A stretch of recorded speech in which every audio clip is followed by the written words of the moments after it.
A public defender is an attorney employed by the community and responsible for giving legal aid without cost to any person who seeks it and is financially unable to employ private counsel.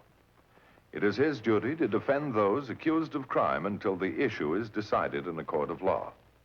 The first public defender's office in the United States was opened in January 1913. Over the years, other offices were opened. And today, that handful has grown to a network of lawyers cooperating to protect the rights of our client. Many cases could never be brought to a just conclusion without the aid of our investigators, whose patience, courage, and intelligence are a constant source of pride to this office. The case I'm going to tell you about started late one night in the vicinity of an oil field. That's the last time you'll ever do it to me, Lanky. What do you mean by that crack? You know what I mean. His circus dropped a little. I dropped a little myself. What did he mean by that crack? Let me see these cards. What's the matter with you guys? Can't you take it? If you ever want to get it back, I'll be around. Look, Sam. A marked deck.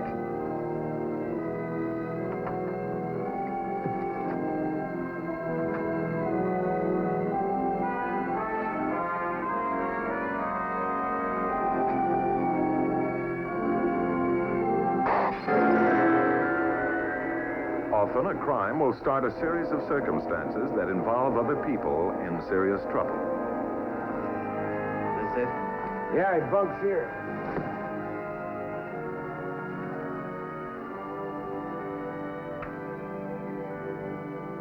Come on, Morrison. On your feet. Get up. Oh, go away. I'm working day tower this week. I know it. The law wants to talk to you. The law? What about? Bit faces. Rock cutters. Well, what's that got to do with me? Somebody broke into the Monarch tool shed. Stole $1,000 worth of bits. They did. Well, it wasn't me. We heard different.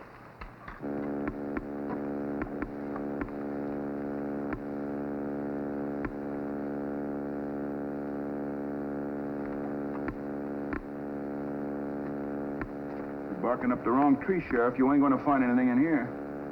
That's what I told him.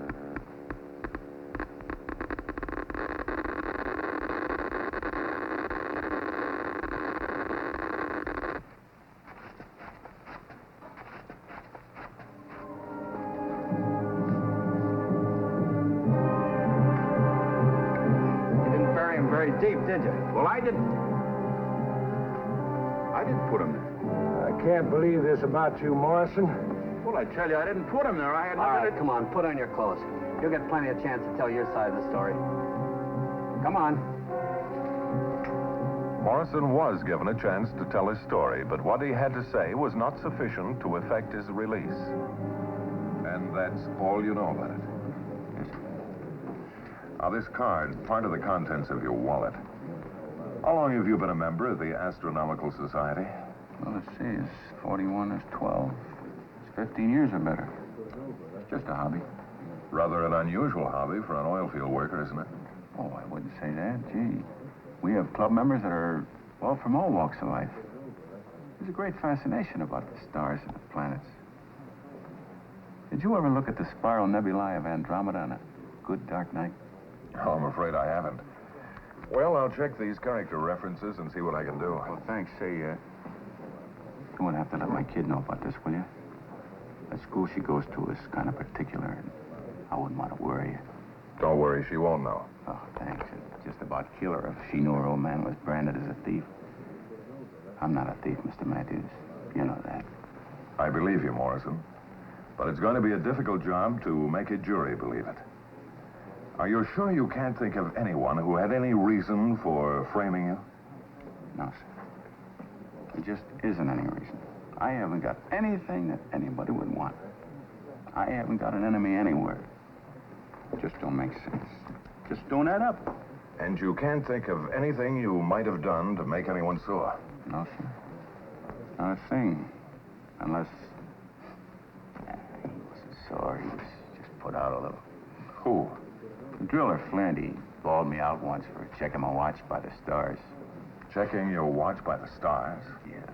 Anybody can do that knows his astronomy. I used to do it every night when Vega would come across the meridian. I'd line her up carefully through a couple of holes in the crown block, and I'd check my watch. And he got sore about that? Yeah. Well, this night I was checking my watch by the stars, and it was 15 minutes fast. So I was just standing there trying to figure out why. And he got sore. It still got me puzzled. You know, the stars don't waver in their course, Mr. Matthews. There's something funny there someplace. Well, maybe we better try to find out what it is. I like Morrison, and I couldn't help feeling that maybe he was right. Maybe someone was trying to frame him. That afternoon, I called in my chief investigator, Ed McGrath. You know, Ed, there's something about this case that puzzles me. It's too pat. You and I have handled hundreds of cases together. Do you recall any time we've defended an astronomer, amateur or otherwise? No, I don't think so. Guess they're not the criminal type, huh? Now, you take this fellow Morrison. Well, he's a dreamer. Why would he go around stealing oil bits and hiding them in such obvious places? Doesn't add up, does it? No, that's why I want you to go down there. What am I supposed to find? Well, Ed, there's a tie-up somewhere between those stolen oil bits and the oil well where Morrison was working. Now, I don't know what it is, but if anybody can find it, you can. Now, save this off so, Bart, you know this is just another routine assignment. Okay, I'll set up the details with the superintendent. Well, go on. And good luck, Ed. Hey, hon, that union card's not in the top drawer. It's in the bottom drawer under your heavy underwear. Oh. Your old work boots are in the closet behind your golf bag. Yeah, I got them. Thanks. Hey, put in a couple of pickles, will you? You'll be in enough of a pickle with Penny. Oh, she's old enough to understand. When I have to go on a job, I have to go. I'm old enough to understand, too, but I still don't like it. Especially these undercover things. Why did Mr. Matthews have to pick on you the very night of Penny's school play? A, because I've had oil field experience. And B, because he isn't aware of the fact that my daughter is playing the lead in The Queen of the Golden River. She's been counting on your seeing her so much. Yeah, I know. Well, this guy Morrison's kid's probably counting on seeing her old man get out of the jug, too. Why, I thought she didn't know he'd been arrested. What are you putting all over yourself? She doesn't know yet, but she will if we don't get him an acquittal. It's crankcase oil. How do I look, huh? Tall, dark, and dirty. Oh, you'll pass. No gun? Well, oil field roustabouts don't carry guns as a rule.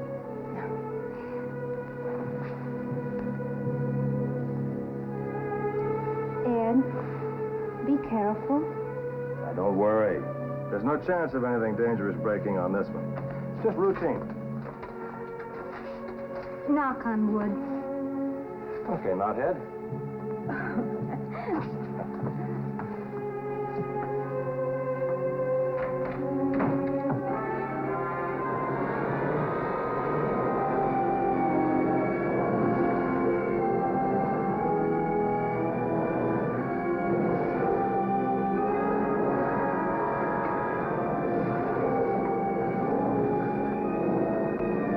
Saying there's anything wrong. All I'm saying is how come they pulled the other guy and put this new guy on? Oh, so what? What's the difference? This new guy asks a lot of questions. He's a nosy type guy, and I don't like nosy type guys. Oh, relax. He's just a working stiff trying to make his $1.85. Mac, come here.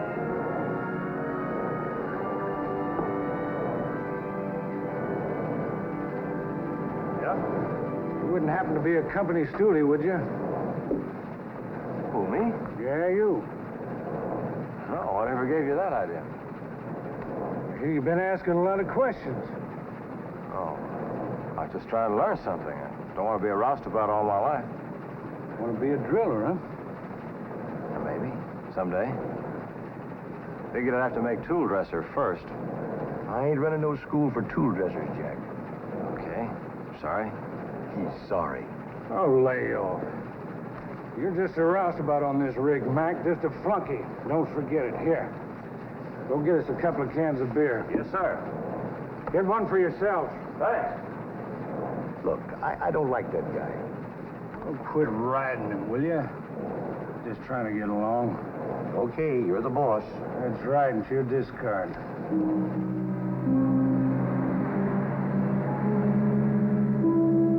No, nothing definite, Bart. But it's here somewhere. No, they're just jumpy and suspicious. A case of a guilty conscience needing no accuser, eh? Well, carry on, Ed, and I'll run a make on Flint and Saunders. Right. On Ed, watch your step, will you? You're right.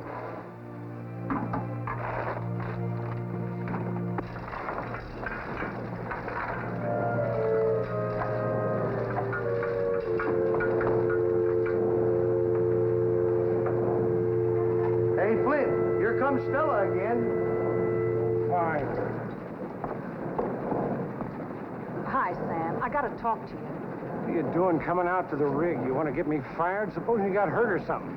I'm worried, Sam. Lanky ain't been home in a long time. He's probably out on another binge. I checked all the drunk tanks, the hospitals, too. Something's happened to him. What makes you think that? Well, Mike told me Lanky had won $600 in a poker game. Nobody's seen him since. $600, a guy could have a lot of fun across the border. Things are cheap south of the river. You think he run out on me? That'd be my guess. Why don't you take a run down, look around? I would if I had the bus fare. Could you loan me $50? Okay. One condition. You quit bothering me about Lanky. That's a promise. There's 50. And here's another promise. That's the last time he's gonna run out on me, and that's for sure.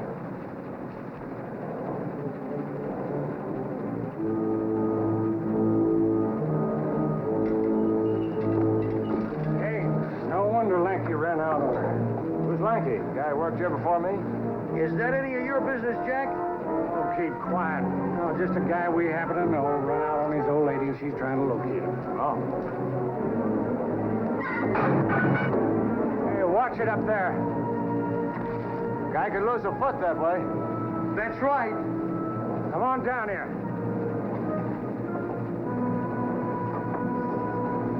Ed, go get us some more beer. I'll take care of this.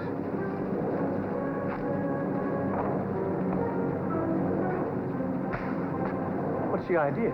Told you to quit riding him, didn't I? Well, I still think he's a company man.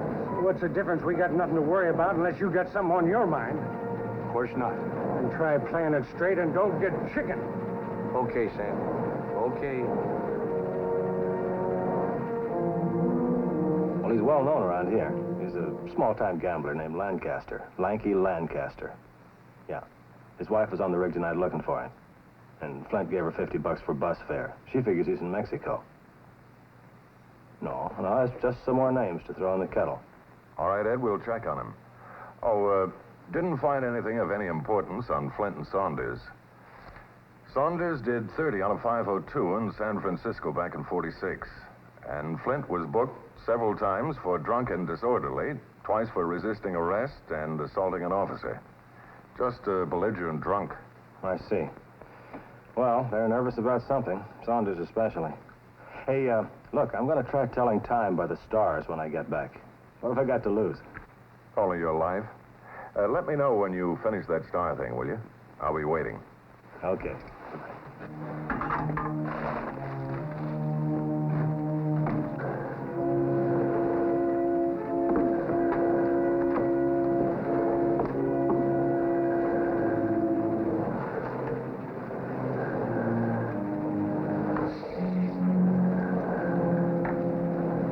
Beer's warm. What took you so long? Oh, I phoned my girl. Sorry. When I send you for beer, get beer. Never mind the girlfriends. Okay. Sorry.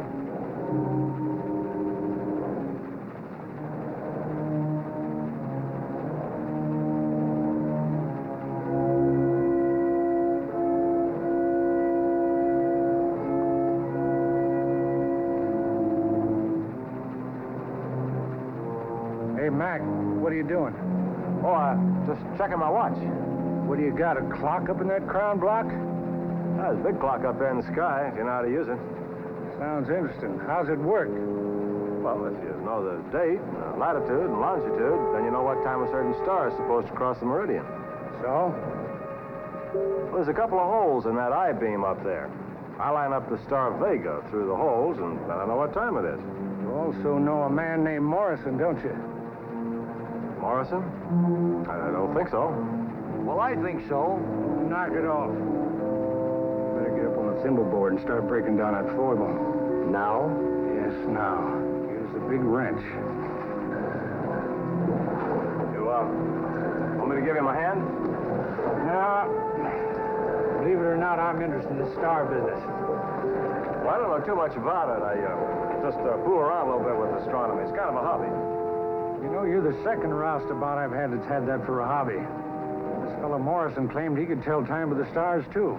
Well, anybody can with a little practice. He couldn't. Claimed the stars shifted on him overnight. Said it made his watch 15 minutes fast. He must have been crazy. The way I figure, all you stargazers are a little cracked. Check the drill line. Okay?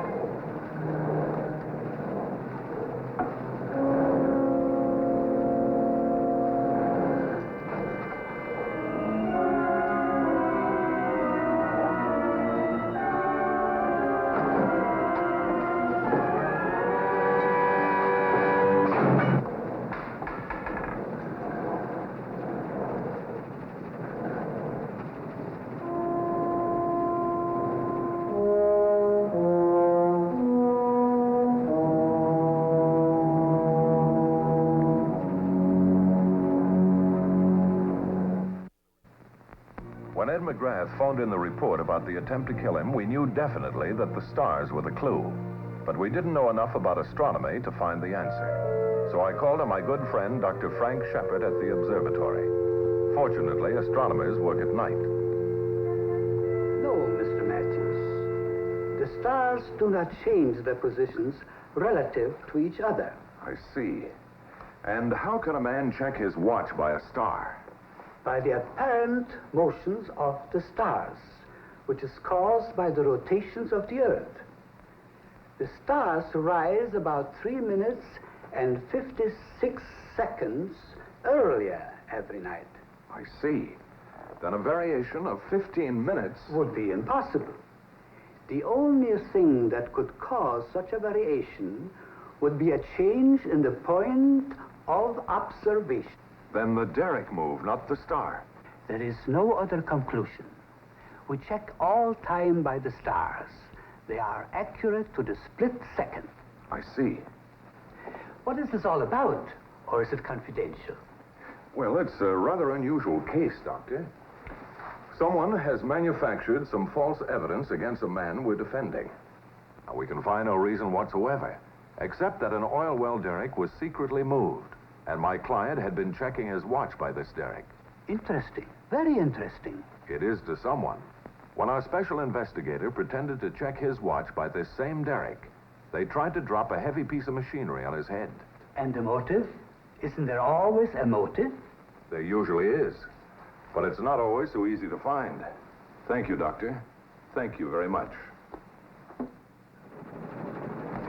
He's in the phone booth, all right, but I don't think he's talking to any dame. Couldn't get close enough to listen, huh? No. The doors are glass. He'd have seen me. Hey, good. Look, I got a full tank of gas. Let's get out of here. That's no good either. Mac knows this derrick's been moved the same as Morrison knew. So I lost the hole when I sputted in. Yeah, but you didn't log it, and they'll want to know why. All right, so I get fired for cheating the log. Look, Sam, you're only kidding yourself, and you know it. And I'm getting out of here. Well, you're not. You're staying right here and keeping your mouth shut and playing it straight. You understand? Here it comes.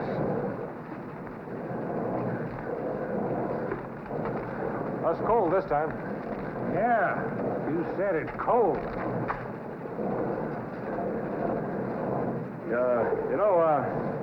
I was just wondering, Yeah? how come they're using cable tools instead of rotary? Top formation is slanted and fractured. Won't hold pressure for rotary. I see. You see an awful lot for $1.85 an hour roustabout. I don't get you. I get you. You're a company man. You got me all wrong.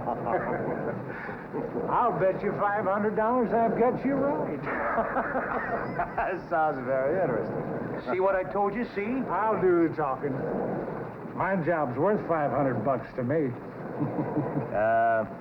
What do I have to do to get this $500? Just keep your mouth shut about the rig being moved. Why'd you move it?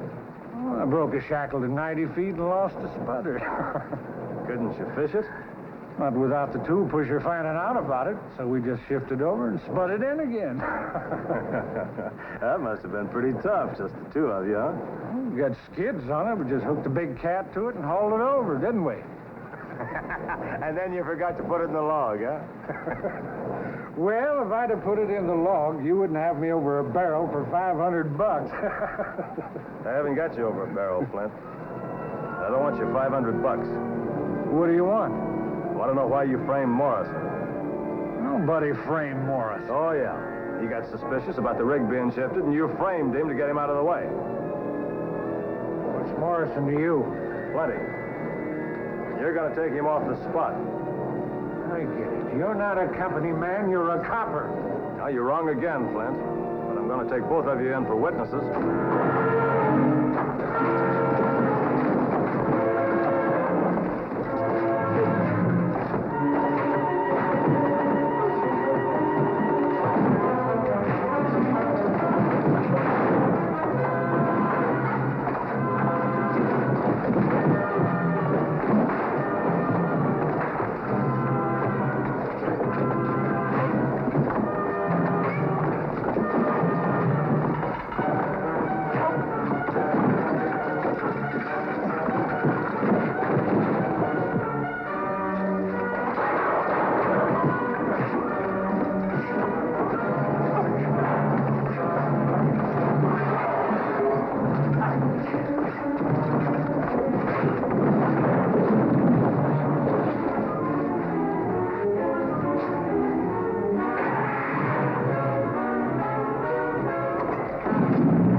Ed McGrath phoned in and the machinery of law enforcement was set in motion.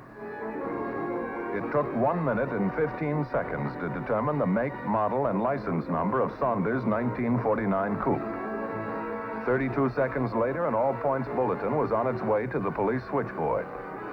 30 seconds later, the county, city, and state traffic squads were alerted. Red Saunders was apprehended and placed under arrest in less than 9 minutes from the time that McGrath phoned in. You know, I don't like you very much, Saunders. Tried to drop a Stilson wrench on my foot. Tried to kill me with the chain wrench. You can't prove anything on me? Flint says different. Oh, sure. He says you did it. Did what? He wants to know what. Okay, Saunders. If you want to go to the gas chamber for Flint, I guess that's your business. Let's go, Bart, huh? Wait a minute. What did he say? What did he claim I did? He says you killed a certain party. Stuffed his body down the well. That's a lie. A dirty, rotten lie. You hear me? I didn't touch Lanky. Sam did it. Sam hit him on the head with a bottle. It's about the way I figured it. You ready to talk now? Talk straight? Yeah. He ain't gonna make a chump out of me. Nobody's gonna make a chump out of me. I'll get a stenographer. Faced with Saunders' statement, Sam Flint confessed to killing Lancaster in a fight over a card game and hiding the body in the oil well. But this office is not concerned with prosecution, but with the protection of the innocent. Morrison was exonerated and received full compensation from the oil company. Saunders and Flint each went to the penitentiary for the term prescribed by law. The case you have just seen was brought to a fair and just conclusion through the efforts of a public defender. Tonight, Philip Morris salutes Public Defender L. Aldridge Lewis, Jr., Marion County, Indianapolis, Indiana, and his staff for outstanding achievement in the cause of justice.